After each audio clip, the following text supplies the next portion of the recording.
AI has been the hottest trade over recent years, with companies like Nvidia experiencing some of the most insane stock market rallies in history. However, that momentum has many calling the AI trade a bubble that's destined to end in tears. So today, we're diving into the state of the AI trade and considering where things might go if it is a bubble set to burst. My name is Lewis, and you're watching Coin Bureau Finance.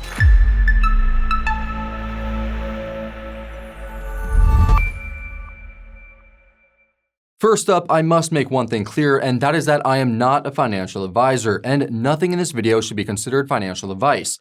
This is educational content meant to inform you about the state of the AI trade. If that sounds good, go ahead and hit that like button. And if this is the type of content that you want to see more of, well, then subscribe to the channel and ping that notification bell. Now, let's start with the stock market. AI-related stocks have been ripping like they've got somewhere to be. Nvidia has been relentless over recent years, helping push the S&P 500 to fresh records as investors have continued to pile into the AI trade, with familiar big tech names coming along for the ride. Nvidia stock is currently looking at a 1,500% gain since the market put in major lows back in October of 2022. And if we take things back to the 2008 post-financial crisis, the stock has surged by over 1,000x. These insane numbers would make any rational investor check their pulse. But it's not just the public markets that are showing AI exuberance. SoftBank recently approved the remaining $22.5 billion of its $30 billion investment in OpenAI, capping a financing package of $41 billion announced back in April this year. That brings OpenAI's total primary capital towards the $60 billion mark, with the recent secondary sale valuing the company at a massive $500 billion. Whatever your view on AI, that's a staggering amount of real money for the leading brand in AI that has yet to become profitable. But beyond stock performance, raises, valuations, or even chips, there's another major element for AI, and that's electricity. AI is very power hungry, and the sector's power demand is expected to grow by 10x by 2030, according to a report from global risk firm DNV. Big Tech's response? Well, spinning up their own nuclear energy operations, of course. Microsoft struck a deal with Constellation to restart a 3 Mile Island reactor, pending approvals. Meta also signed a 20-year contract for a Clinton nuclear plant to feed its data centers. And when the grid can't keep up, builders are making their own power. In Texas, developers are putting up new gas-fired plants to run AI campuses. So, AI stocks have put in record moves, financing keeps flooding in, and big tech is taking extreme measures to keep up with the speed at which things are moving. But of course, all of these wild figures and massive moves have not gone unnoticed. And with all of this excitement, there's growing concern that the AI trade is reaching serious bubble territory. And to be fair, on the financing side, one major feature isn't helping to dispel such concerns. In comes the merry-go-round of circular Capex. For AI, this has meant vendors funding customers who promise to buy more of the vendor's gear and other providers pre-selling capacity to bankroll the gear that they must buy. Let's start with Nvidia, who agreed to invest up to $100 billion in OpenAI to help finance enormous data centers, with OpenAI in turn committing to purchase millions of Nvidia chips. The circularity of that capital flow is as strange as it sounds, and it has drawn major public criticism. But that's not the only example.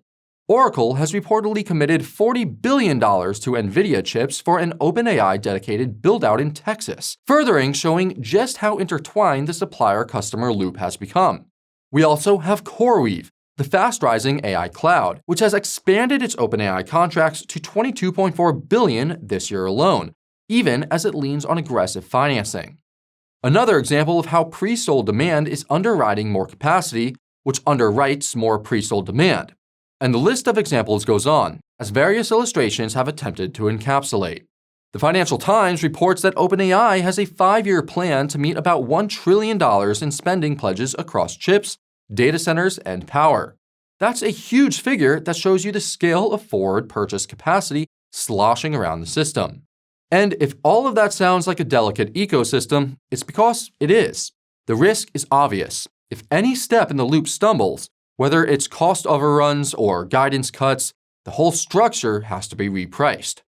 Layer on the fact that more of the next leg of the AI build is being funded with debt, not just cash piles from hyperscalers, and you get a setup that works brilliantly in a boom and turns pretty ugly when credit tightens or the end product disappoints. But what about the end product side of things? Even if there's an AI bubble, it may not be so full of air if it's also delivering on its promise of increased productivity and a fourth industrial revolution. Well, in that regard, there's also reason to be skeptical. For all the money in megawatts, there's little to show in terms of hard improvements to economic productivity. At the macro level, US labor productivity actually fell in Q1 of 2025, the first drop since 2022, before rebounding in Q2. That's not exactly the surge you'd expect if revolutionary technology were advancing the economy. Then there's the messy reality of the human replacement fantasies. McDonald's halted its drive-thru chatbot pilot last year after a pileup of wrong orders. The viral videos were funny, but the refunds were not. Buy now, pay later fintech firm Klarna also did a 180 on their AI efforts. Klarna's CEO admits that the company went too far using AI to cut costs and is hiring humans again to improve their customer support quality following major complaints about AI agents. And these are just a couple of examples.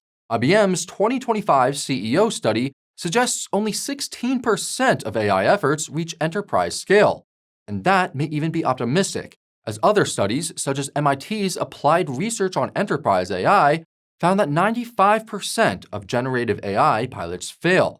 Now, there's no doubt that AI has the potential to improve the efficiency of any given person's workflow. However, as far as actually increasing workforce productivity and scaling businesses goes, AI just isn't there yet. At this stage, as harsh as it may sound, it appears AI has been mostly effective in, flooding social media feeds with content slop. There's even growing concerns that LLMs have mostly peaked, and further iterations of products like ChatGPT will only lead to very marginal improvements at best. So, given this outlook, it's fair to say AI is in a bubble because it's hard to ignore the similarities with bubbles of the past. We have huge speculative gains in markets, massive investments and spending, elaborate financing to keep the flywheel spinning, and a belief that future utility will justify today's price. And if you think that we're being overly critical, even the industry's loudest voice has started to say the quiet part out loud. Yes, OpenAI CEO Sam Altman has openly acknowledged that we're in a bubble phase, with the usual overexcitement wrapped around a real technological shift. So, if AI is in a bubble, it's only a matter of time before it pops. And when that market panic comes, there's likely to be some intense volatility to go along with it.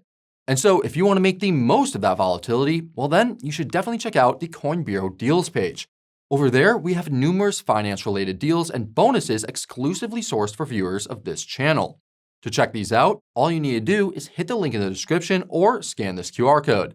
Now, these deals won't be around forever, so take advantage of them while you can by following the link or scanning the QR code on the screen. Now, back to the video. So, it would appear AI is clearly in bubble territory. But before we go calling a top, let's take another look at how the market is and ask how crazy things really are. For starters, let's provide a bit of balance. One thing to keep in mind when it comes to bubble talk is the bottom line: earnings and profit. In the dot-com bubble, some stocks rocketed despite little or no revenue and, in some cases, no market-ready product. In contrast to that euphoric buzz, the mega caps driving the AI boom today aren't just good stories, they're very real businesses delivering massive earnings. In 2024, the Magnificent Seven grew profits by around 37% versus 7% for the rest of the S&P 500. That gap is expected to narrow this year, but it explains why the market keeps piling into the same 7 companies.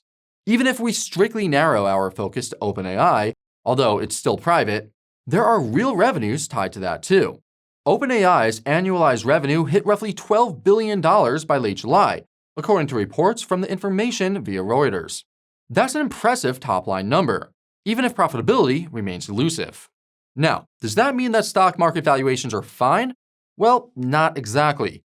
Top 10 stocks in the S&P 500 now hover near record dominance, over 35% of the index by value. So when the giants do take a hit, the whole index will take a big leg lower. And by some classic measures, US stocks have rarely been this pricey.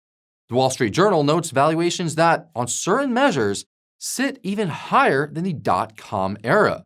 The S&P 500's forward price to earnings remains high, which leaves very little room for disappointment.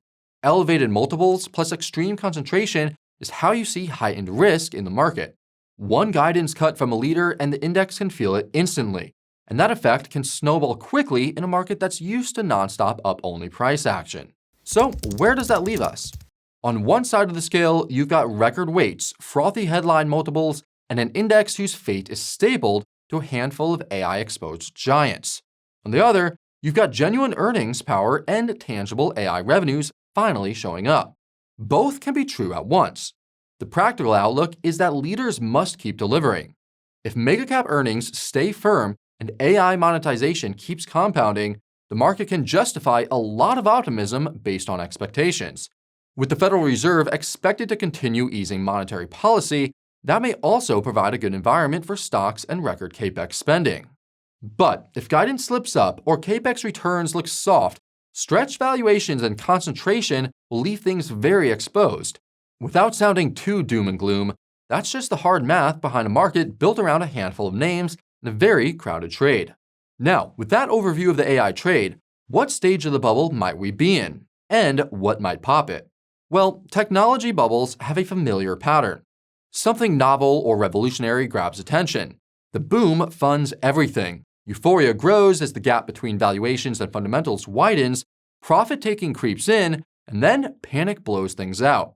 Given the capex and valuations we see today, it'd be difficult to argue that the AI trade is in any way early. However, to the dismay of many that are sick of hearing about AI ushering in the next industrial revolution, there's probably more bubbly enthusiasm yet to come. The giants driving this movement are extremely cash-rich. There's real revenue, companies are still building, monetary policy is loosening, and everything is still cheered on by indexes that reward size as much as certainty. It's also important to remember that bubbles can keep inflating even when widely recognized.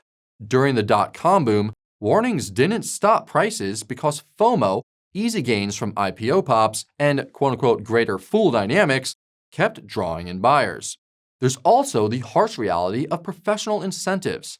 Benchmarked fund managers risk underperformance or losing clients if they avoid hot trades, so they join in, extending rallies. The AI trade has been and continues to be the hottest trade, so huge sums of capital are compelled to pile in. Then there's also the fact that a leading brand behind this trade, OpenAI, remains private. That means that it can't be shorted, all while the mega-cap leadership keeps broad indexes rising. Ultimately, a bubble is only confirmed by the burst itself. Awareness alone isn't enough to puncture it. Now, does that mean that the falloff won't be so severe? Well, we wouldn't bet on it. For some idea of how bad things could get, it helps to look at history. The dot-com bubble had some major fundamentals behind it. The internet was truly revolutionary after all. However, that didn't make the sell-off any less severe. When the dot-com bubble burst, the Nasdaq fell nearly 78% from March 2000 to October 2002. Plenty of can't-miss names missed by 90% on the way down. So what pricks the AI bubble? There are several possibilities. Let's start with the financing. Morgan Stanley tallies roughly $2.9 trillion of additional global data center spend through 2028. Funding this is vital to the AI industry growth. When funding is plentiful, everybody is happy. But when it isn't, forward contracts and prepay can start to feel like leverage. Pricing power is another pressure point. Open source AI solutions keep accelerating, and challengers have started using pricing as weapons. When China's DeepSeek temporarily cut off peak API rates by up to 75%, it didn't just win developer mindshare. It made everyone ask tougher questions about the profitability of enterprises like OpenAI. DeepSeek's shakeup was a warning that margin protection is fragile if there isn't a massive difference between AI models. An intensified price war can end a narrative faster than any AI hallucinations. Then, of course, there's the general macro risks that sit above all of this.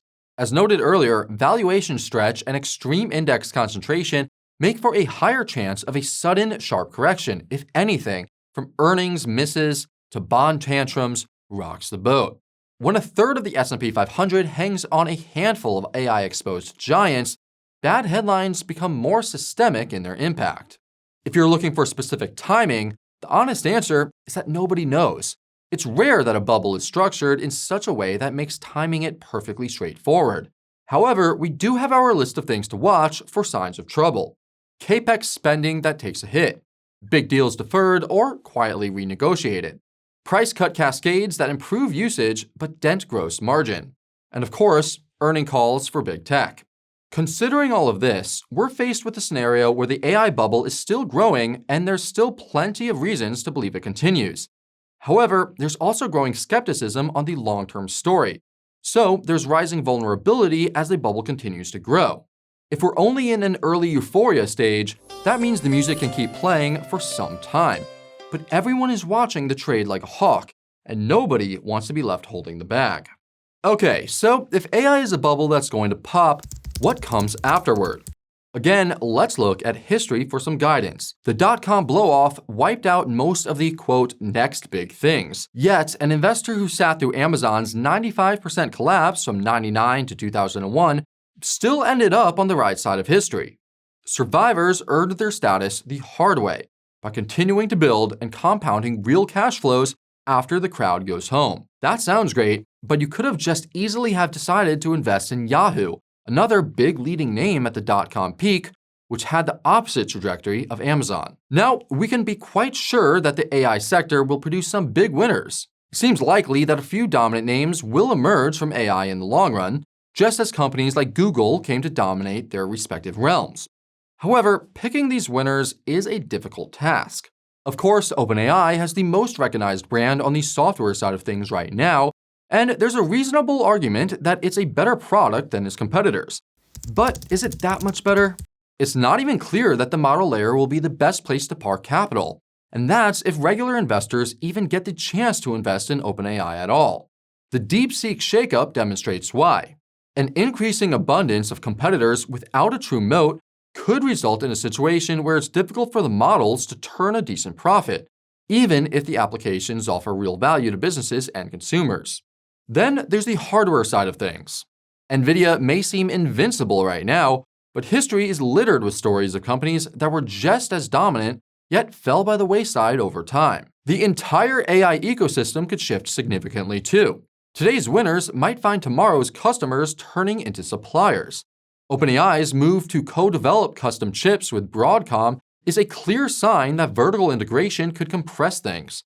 If the biggest hardware buyers become their own vendors, the market can shift fast.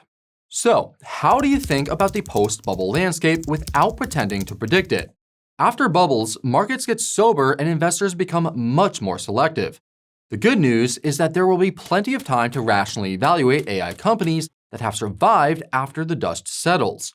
When the hype fades away, we'll finally get a look at which companies have built robust operations that last, and that's when a few end up owning the future.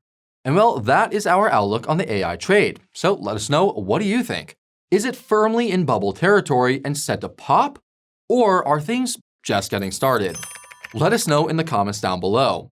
And if you want to learn more about other macro topics, such as the state of the private credit market, you could check out our videos on that right over here. My name is Louis. Thank you so much for watching, and we'll see you in the next one.